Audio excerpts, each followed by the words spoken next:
السلام علیکم ورحمۃ اللہ وبرکاتہ۔ اعوذ باللہ من الشیطان الرجیم،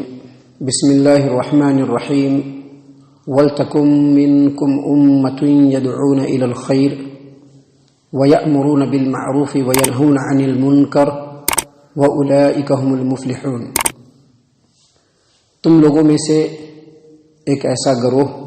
ایک ایسی جماعت ہونی چاہیے جو لوگوں کو خیر کی طرف بلائے، لوگوں کو نیکی کا حکم دے اور برائی سے روکے، اور یہی لوگ کامیاب و کامران ہیں۔ معزز سامعین کرام، سورہ آل عمران سورہ نمبر 3 اور اسی صورت سے ابھی آپ کے سامنے آیت نمبر 104 تلاوت کی گئی، اور آیت کریمہ کا ترجمہ بھی آپ کے سامنے پیش کیا گیا۔ جیسا کہ آپ نے دیکھا، آیت کریمہ میں اللہ تبارک و تعالیٰ نے مسلمانوں کو، یعنی سب سے پہلے صحابہ کرام کو مخاطب کیا کہ تم میں سے، اور صحابہ کرام کے بعد جتنے بھی مسلمان، اس میں بھی خاص طور سے علماء کرام اور محدثین جو بھی ہیں، ان تمام کو اللہ تبارک و تعالیٰ نے مخاطب کیا اور کہا کہ تم میں ایک ایسی جماعت ہونی چاہیے، ایک ایسا گروہ ہونا چاہیے جو لوگوں کو خیر کی طرف بلائے، امر بالمعروف کرے۔ امر بالمعروف کا مطلب ہوتا ہے نیکی کا حکم دے، نہی عن المنکر کرے، اس کا مطلب ہوتا ہے لوگوں کو برائی سے روکے۔ اور اس کے بعد اللہ تبارک و تعالیٰ نے فرمایا کہ یہی لوگ کامیاب و کامران ہیں۔ معزز سامعین کرام، خیر کی طرف بلانا، لوگوں کو نیکی کا حکم دینا اور برائی سے روکنا، یہ دعوت و تبلیغ کے نام سے جانا جاتا ہے۔ اسی کو کہتے ہیں دعوت و تبلیغ، یعنی لوگوں تک خیر کی بات پہنچائی جائے، نیکی کی طرف ان کو راغب کیا جائے، اور ان کے اندر انفرادی طور پر یا اجتماعی طور پر جو بھی برائی ہے اس کی نشاندہی کر کے اس سے امت کو روکا جائے، اسی کو کہتے ہیں دعوت و تبلیغ۔ اور یہ امت مسلمہ کے اجتماعی زندگی کے ریڑھ کی ہڈی ہے، اسی پر پورا سماج قائم ہے، اسلامی سماج، مسلمانی سماج اسی کے اوپر قائم ہے۔ یہی وجہ ہے کہ اللہ تبارک و تعالیٰ نے قرآن کریم کے اندر ایسے لوگوں کے بارے میں جو خلافت کے حقدار ہیں، جو زمین پر حکومت اور امامت کے حقدار ہیں، ایسے لوگوں کا ذکر کرتے ہوئے اللہ تبارک و تعالیٰ نے قرآن کریم کے اندر سورۃ الحج آیت نمبر 41 کے اندر بیان فرمایا، الذین ان مکناہم فی الارض واقاموا الصلاۃ وآتوا الزکاۃ وامروا بالمعروف ونہوا عن المنکر وللہ عاقبۃ الامور۔ یعنی اللہ تبارک و تعالیٰ نے یہاں پر ایسے لوگوں کا ذکر کیا ہے جو حکومت کے حقدار ہیں، خلافت کے حقدار ہیں، امامت کے حقدار ہیں، اور ان کی 3 صفات اللہ تبارک و تعالیٰ نے بیان فرمائی ہے۔ ایک یہ کہ نمازوں کو قائم کرنے والے، دوسرا زکوٰۃ ادا کرنے والے، اور تیسرے نمبر پر جو صفت بیان کی وہ یہی کہ لوگوں کو نیکی کا حکم دیں گے اور برائی سے روکیں گے۔ تو اس سے یہ پتہ چلا کہ جو دعوت و تبلیغ کا جو کام ہے یہ سماج و معاشرے کی جان ہے، اور اسی پر پورا سماج و معاشرہ قائم ہے، ستون اور پلر کی حیثیت رکھتی ہے۔ اور اللہ تبارک و تعالیٰ نے اس آیت کریمہ میں بیان فرمایا ہے کہ امت کے اندر، مسلمانوں کی جماعت کے اندر، ہر ایک سماج کے اندر ایک ایسا گروہ ہونا چاہیے جو لوگوں کو خیر کی طرف بلائے، نیکی کا حکم دے اور برائی سے روکے۔ اگرچہ یہ جو ذمہ داری ہے ہر ایک کے اوپر ہے، ہمارے اوپر بھی ہے، آپ کے اوپر بھی ہے، آپ کے اوپر بھی ہے، آپ کے اوپر بھی ہے، استطاعت کے مطابق، جیسا کہ اللہ کے رسول صلی اللہ علیہ وسلم کی حدیث ہے، صحیح مسلم کتاب الایمان، باب کون نہی عن المنکر من الایمان، حدیث نمبر 49۔ اللہ کے رسول صلی اللہ علیہ وسلم نے فرمایا، ابو سعید خدری رضی اللہ عنہ اس حدیث کے راوی ہیں، وہ کہتے ہیں کہ پیارے رسول صلی اللہ علیہ وسلم نے فرمایا، من رأى منکم منکرا فلیغیرہ بیدہ، تم میں سے اگر کوئی کسی برائی کو دیکھے اس کو اپنے ہاتھ سے روکے، فإن لم يستطع فبلسانه، لیکن اگر ہاتھ سے روکنے کی طاقت نہیں ہے تو زبان سے روکے، وإن لم يستطع فبقلبه، اور اگر ہاتھ سے بھی روکنے کی طاقت نہیں تو دل میں برا جاننا ہے۔ اور دل میں برا جاننا کا مطلب کیا ہے یہ ہم پہلے بھی بتا چکے ہیں۔ ابھی ایک برائی ہو رہی ہے، ہم دل میں برا جاننا لیکن اس میں ہم جا کر کے شامل ہو رہے ہیں، یہ نہیں ہے۔ اور یہ ایمان کا سب سے کم ترین درجہ ہے، یہ ایمان کا سب سے کم ترین درجہ ہے۔ اگر ہمارے سماج و معاشرے میں کسی بھی طرح کی کوئی برائی ہو رہی ہے،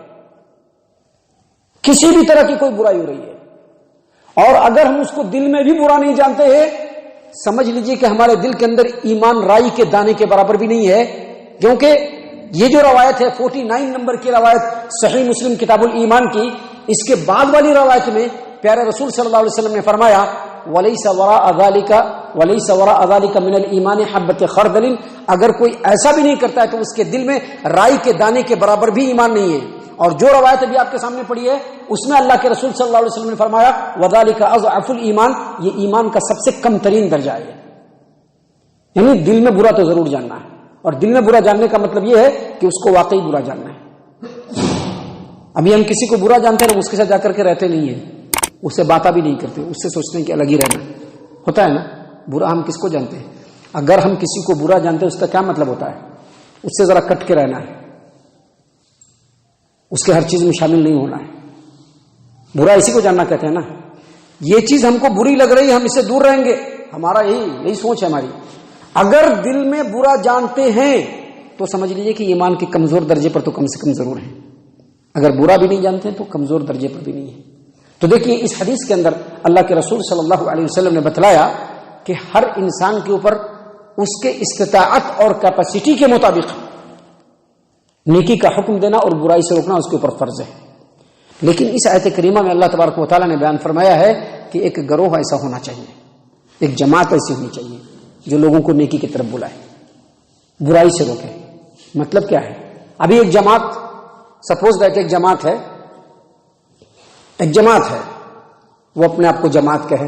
اور کہے کہ ہم تبلیغ کرتے ہیں، تو اس کو نیکی کا بھی حکم دینا ہوگا اور برائی سے بھی روکنا ہوگا. یاد رکھیے گا،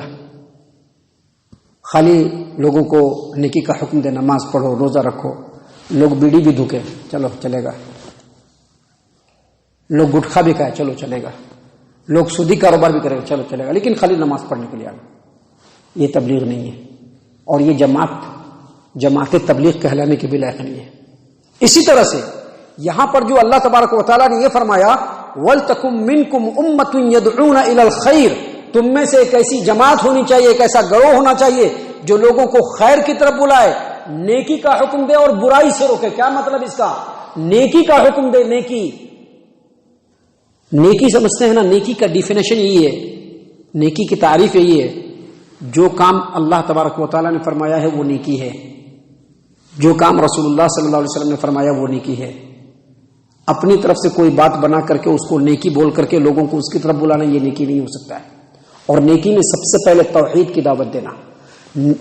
امر بالمعروف اور نہی عن المنکر کے اندر سب سے پہلی بات آتی ہے کہ لوگوں کو قرآن کریم کی طرف دعوت دینا، نبی کی تعلیم کی طرف دعوت دینا. اب ایک ایسی جماعت ہے، سپوز دیٹ ایک ایسی جماعت ہے جو مان لیا جائے ایک ایسی جماعت ہے جو قرآن کریم کو چھوڑ کر کے، نبی کی تعلیم کو چھوڑ کر کے لوگوں کی لکھی ہوئی باتوں کی طرف، لوگوں کے لکھے ہوئے کتاب کی طرف لوگوں کو بلائے، آؤ اس کی دعوت دیتے ہیں، آؤ اس کو پڑھ کر کے سناتے ہیں، وہ جماعت تبلیغ نہیں ہو سکتی ہے. جماعت تبلیغ وہی ہوگی جس کے اندر نیکی کو حکم دینے والی بات ہونی چاہیے،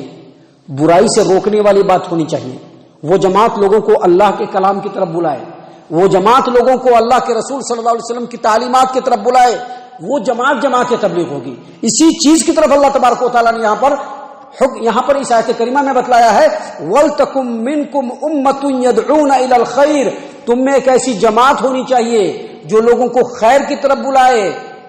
یأمرون بالمعروف، جو لوگوں کو نیکی کا حکم دے، وینہون عن المنکر، اور لوگوں کو برائی سے روکے. اور یہی لوگ کامیاب و کامران ہیں. اور ایسی ہی جماعت تبلیغ ہوگی، اپنی طرف سے خود ساختہ جماعت بنا کر کے لوگوں کو اللہ اور اس کے رسول کے کلام کے علاوہ دوسری باتوں کی طرف بلانے والی جماعت کبھی بھی ایسی جماعت نہیں ہو سکتی جس کی صفات اللہ تبارک و تعالیٰ نے اس آیت کریمہ کے اندر بیان فرمائی ہے. محترم سامعین کرام، یہ جو لوگوں کو نیکی کا حکم دینا، برائی سے روکنا، یہ اتنا اہم ترین کام ہے کہ ہر سماج کے اندر ہونا ضروری ہے. ہر سماج کے اندر لوگوں کو نیکی کی طرف بلایا جائے، لوگوں کو برائی سے روکا جائے، یہ ہر سماج کے اندر ہونا چاہیے. اور اگر نہیں ہوگا اس کے بڑے خطرناک نتائج ہیں جس کی طرف اللہ کے رسول صلی اللہ علیہ وسلم نے اشارہ فرمائے ہیں، جیسا کہ مسند احمد کی روایت ہے، حذیفہ بن یمان رضی اللہ عنہ اس حدیث کے راوی ہیں، اور اسی حدیث کو امام ترمذی رحمہ اللہ نے جامع ترمذی ابواب الفتن باب ما جاء فی الامر بالمعروف والنہی عن المنکر، حدیث ہے کہ اللہ کے رسول صلی اللہ علیہ وسلم نے فرمایا والذی نفسی بیدہ، قسم اس ذات کی جس کے ہاتھ میں میری جان ہے، لتأمرن بالمعروف ولتنہون عن المنکر، تم لوگوں کو البتہ لوگوں کو نیکی کا حکم دینا چاہیے اور برائی سے روکنا چاہیے، ایسا کرنا تمہارے لیے ضروری ہے، اگر تم ایسا نہیں کرو گے او لیبعثن اللہ عذابا، اور ایک روایت میں عقابا من عندہ، اللہ تبارک و تعالیٰ اپنی طرف سے تمہارے اوپر عذاب بھیج دے گا اگر یہ کام نہیں کرو گے، لوگوں کو نیکی کا حکم نہیں دو گے، لوگوں کو برائی سے نہیں روکو گے، تو اللہ تبارک و تعالیٰ اپنی طرف سے عذاب بھیج دے گا، ثم لتدعنہ، پھر اللہ سے دعا کرو گے، فلا یستجیب لکم، اللہ تمہاری دعا کو بھی قبول نہیں فرمائے گا۔ گویا یہ کام کرنا ضروری ہے، لوگوں کو نیکی کی طرف بلانا، برائیوں سے روکنا، یہ ضروری ہے۔ ابھی دنیا کے اندر کیا مسئلہ بن گیا ہے، نیکی کا حکم دیا، برائی سے مت روکیے، برائی سے روکیے گا تو برا لگ جائے گا، اب یہی چیز ہو گیا ہے، لیکن اس کے باوجود لوگوں کو برائی سے روکنا ہے، کیونکہ جو اللہ کے نیک بندے ہوتے ہیں وہ لوگوں کی ملامت سے نہیں ڈرتے ہیں، لوگوں کی طنز و تشنیع سے نہیں ڈرتے ہیں۔ اللہ تبارک و تعالیٰ کا مضبوط اور قوی بندہ جو ہوتا ہے، جس کو اللہ تبارک و تعالیٰ بہت زیادہ پسند کرتے ہیں، وہ تمام کاموں میں تو سرگرم رہتا ہی ہے، لیکن لوگوں کو نیکی کا حکم دینے میں بھی سرگرم رہے گا، لوگوں کو برائی سے روکنے میں بھی سرگرم رہے گا۔ اس رستے میں اس کو کوئی تکلیف پہنچے، ملامت کرنے والے کی انگلی اٹھے، لوگ کچھ بھی کہیں، لیکن وہ لوگوں کو نیکی کا حکم دے گا اور برائی سے روکے گا، یہ ضروری ہے، اور یہ سماج و معاشرے کے اندر ہونا بھی ضروری ہے۔ محترم سامعین اکرام، آگے اور بھی بہت ساری باتیں ہیں جو اللہ تبارک و تعالیٰ نے اس صورت کریمہ میں ہمارے لیے بیان فرمائے ہیں۔ اللہ تبارک و تعالیٰ سے دعا ہے کہ اللہ تبارک و تعالیٰ ہم تمام کو ان تمام باتوں کے اوپر خوب غور و فکر اور تدبر کرنے کی توفیق عنایت فرمائے۔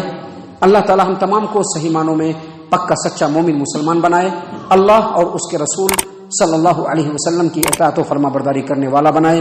صحابہ کرام رضی اللہ عنہم کے طریقے پر چلنے والا بنائے، جنت الفردوس میں جگہ عطا فرمائے۔ اے اللہ ہم تمام کو جہنم سے پناہ دے، اے رب العالمین ہم تمام کو جہنم سے پناہ دے، اے مالک الملک ہم تمام کو جہنم سے پناہ دے، آمین یا رب العالمین، وما علینا الا البلاغ المبین۔